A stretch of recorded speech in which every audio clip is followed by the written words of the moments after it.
Invaincu depuis 9 matchs, 4 victoires et 5 nuls, le promu lensois occupe une belle 5e place synonyme d'Europe. Les 100 et or comptent 3 points d'avance sur l'OM et vont tout faire pour conserver ce classement. Mais en face, Lyon est 4e après la victoire de Monaco en début d'après-midi et va également chercher à prendre des points pour retrouver le podium et se reprendre après la défaite à domicile face au PSG avant la trêve. Le PSG qui d'ailleurs s'est incliné quelques heures auparavant au Parc des Princes face à Lille. De fait, les Lyonnais auraient tout intérêt à s'imposer ici à Bollaert. Mais ça ne se passe pas très bien pour les Gones. Imprudence d'Anthony Lopez, récupération des Lensois et la frappe de Doucouré qui ouvre le score à la 34e minute. Enfin, le croit-on car Monsieur Milo, avec l'aide de la vidéo, va invalider ce but de Doucouré. La frappe finalement ne prenait pas le chemin du cadre et c'est le bras de Sotoka qui permet à ce ballon d'aller au fond des filets. Derrière, une nouvelle opportunité pour les hommes de Franck Hez avec la frappe de Klaus. L'intervention décisive de Lopez qui doit s'y prendre à 2 fois pour maîtriser ce ballon. L'OL ne livre pas une très bonne première période, pas énormément d'occasions, peut-être une ici avec Memphis Depay. La frappe du néerlandais est sauvée sur la ligne par un défenseur lensois.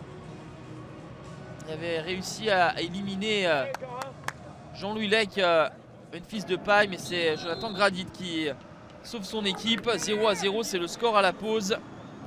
0 comme le nombre de défaites des Lyonnais sur les 13 derniers matchs à l'extérieur. 8 victoires et 5 nuls, mais ils sont en souffrance ce soir avec Anthony Lopez qui doit encore une fois sortir le grand jeu. L'OL qui sort sporadiquement de sa moitié de terrain pour placer quelques banderilles avec ce très bon ballon pour Karl Toko Ekambi qui perd son duel face au gardien corse du Racing Club de Lens.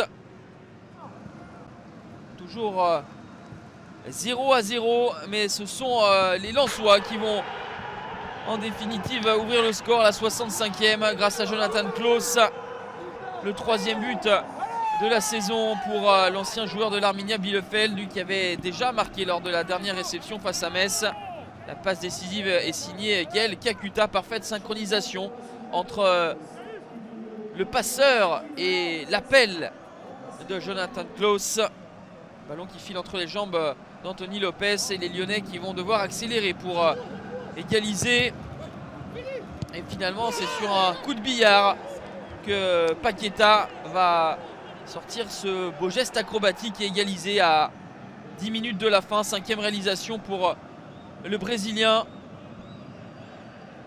Jean-Louis Lec ne peut absolument rien. Rudy Garcia avait fait entrer en jeu Slimani, Cherki, de nombreux éléments offensifs pour forcer la décision. Et ça paye pour les Gones pour l'instant. Mais Lens toujours avec cette volonté de jouer, d'aller vers l'avant. Va être tout proche d'inscrire un 2e but avec cette frappe de Seko Fofana qui va longer le montant d'Anthony Lopez. Les Lyonnais qui tirent en moyenne entre 16 et 17 fois par match n'auront pas brillé ce soir face aux Lensois. Et Slimani va écoper d'un carton rouge à la 90e minute. Rouge direct pour l'Algérien, on en reste là un partout. Rencontre animée notamment en 2e période mais pas de vainqueur. Lens toujours dans les clous pour l'Europe. L'OL perd 2 points dans la lutte pour le titre et même pour la Ligue des Champions puisque les Gones quittent le podium.